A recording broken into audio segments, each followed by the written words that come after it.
Assalamualaikum warahmatullahi wabarakatuh. Di sini saya Laris Widi Setiawan dengan NIM 18326 dari kelas G akan menjelaskan rangkuman materi dari pertemuan 8 sampai dengan pertemuan 12. Pada pertemuan 8 materi yaitu JavaScript Validation. Validasi JavaScript adalah proses memeriksa dan memvalidasi input atau data yang dimasukkan oleh pengguna menggunakan bahasa pemrograman JavaScript. Tujuan dari validasi JavaScript adalah untuk memastikan bahwa data yang dimasukkan sesuai dengan aturan atau format yang diinginkan sebelum data tersebut dikirim ke server atau diproses lebih lanjut. Validasi JavaScript biasanya dilakukan di sisi klien pada browser pengguna. Hal ini memungkinkan validasi data dilakukan secara langsung dan interaktif tanpa harus mengirim permintaan ke server. Dengan menggunakan validasi JavaScript, pengguna dapat diberikan umpan balik atau feedback secara cepat mengenai kesalahan atau kesalahan format pada input setelah mereka sebelum data dikirim. Berikut ini adalah contoh outputnya. Pada program ini digunakan bahasa JavaScript. Pada form tersebut, pengguna diminta menginputkan data yang sesuai dengan tipe inputan. Jika input tidak sesuai dengan tipe, maka login akan gagal. Selanjutnya pada pertemuan 9 yaitu materi tentang sintaks PHP dasar. Penulisan sintaks PHP diawali dengan tanda kurang dari tanda tanya PHP dan diakhiri dengan tanda tanya lebih dari. Opsional jika tidak ada kode PHP setelahnya. Semua kode PHP harus berada di antara tanda-tanda tersebut. Yang selanjutnya ada variabel. Variabel digunakan untuk menyimpan nilai yang dapat berubah. Untuk mendeklarasikan variabel digunakan tanda dolar diikuti dengan nama variabel. Contoh dolar nama sama dengan John. Yang selanjutnya adalah untuk menampilkan output. Untuk menampilkan output di PHP digunakan fungsi echo atau print. Contohnya yaitu echo hello world. Berikut merupakan contoh outputnya. Pada program tersebut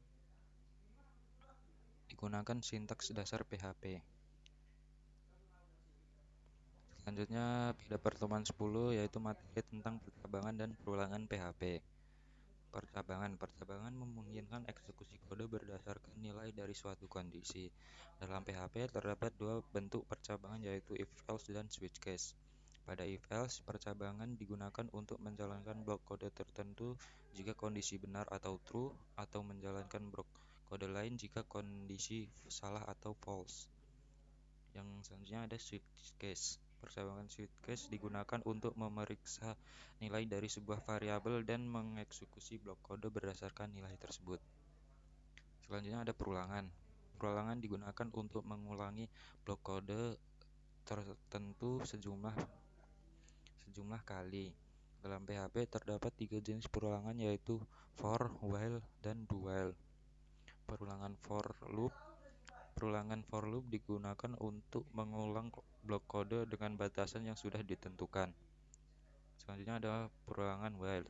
Perulangan while digunakan untuk mengulangi blok kode selama kondisi tertentu benar atau true. Selanjutnya ada do while loop. Perulangan do while mirip dengan while, tetapi blok kode di dalamnya akan dijalankan setidaknya sekali sebelum memeriksa kondisi. Berikut merupakan contoh output dari kondisional.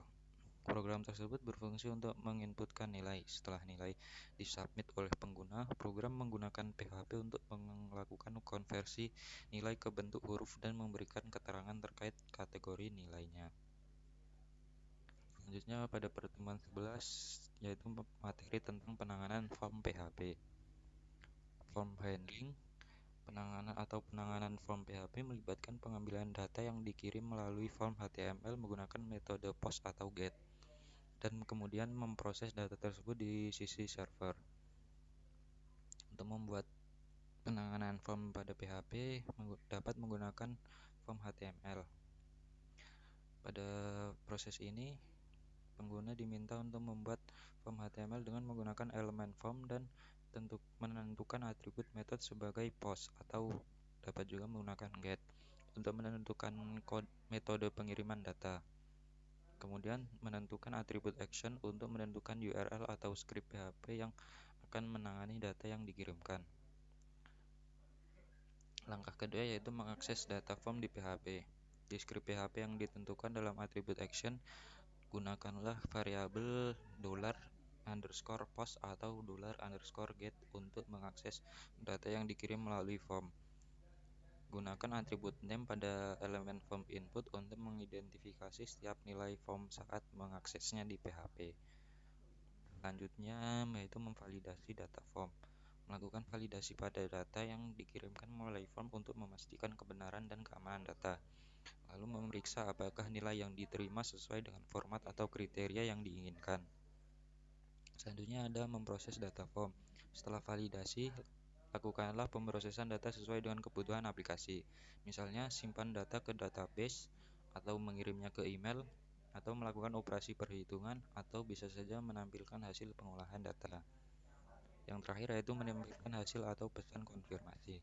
Setelah memproses data, tampilkan hasil atau pesan konfirmasi kepada pengguna. Ini dapat dilakukan dengan menampilkan halaman baru yang menampilkan hasil atau dengan mengarahkan pengguna ke halaman lain. Penting untuk diingat bahwa langkah-langkah penanganan form PHP dapat bervariasi tergantung pada kompleksitas form dan kebutuhan aplikasi. Selain itu, perlu diingat untuk melakukan sanitasi data dan tindakan keamanan lainnya, seperti mencegah serangan injeksi SQL atau serangan lintas situs atau XSS. Berikut merupakan contoh outputnya. Pada program ini digunakan metode validasi, yaitu program untuk mengecek apakah data sudah sesuai dengan input atau kriteria yang dibutuhkan. Selanjutnya pada pertemuan 12 materinya tentang array dan fungsi PHP. Yang pertama ada array. Array adalah struktur data yang digunakan untuk menyimpan kumpulan nilai atau elemen dalam suatu variabel. Dalam PHP ada beberapa jenis array, termasuk array numerik, asosiatif, dan multidimensi. Array numerik adalah array yang menggunakan indeks numerik berurutan, sedangkan array asosiatif adalah array yang menggunakan kunci atau indeks yang ditentukan pengguna. Fungsi. Fungsi adalah blok kode yang dapat digunakan berulang kali dalam program untuk menjalankan tugas tertentu. Fungsi membantu dalam mengorganisir dan memisahkan logika program menjadi sebagian yang lebih kecil dan terstruktur. Dalam PHP, Anda dapat menggunakan fungsi bawaan seperti echo, strlen, dan array push, serta membuat fungsi custom Anda sendiri. Berikut merupakan contoh output dari array. Program ini digunakan untuk mencetak struktur array di mana dalam program terdapat array warna. Mungkin sekian yang dapat saya sampaikan, kurang lebihnya mohon maaf. Wassalamualaikum warahmatullahi wabarakatuh.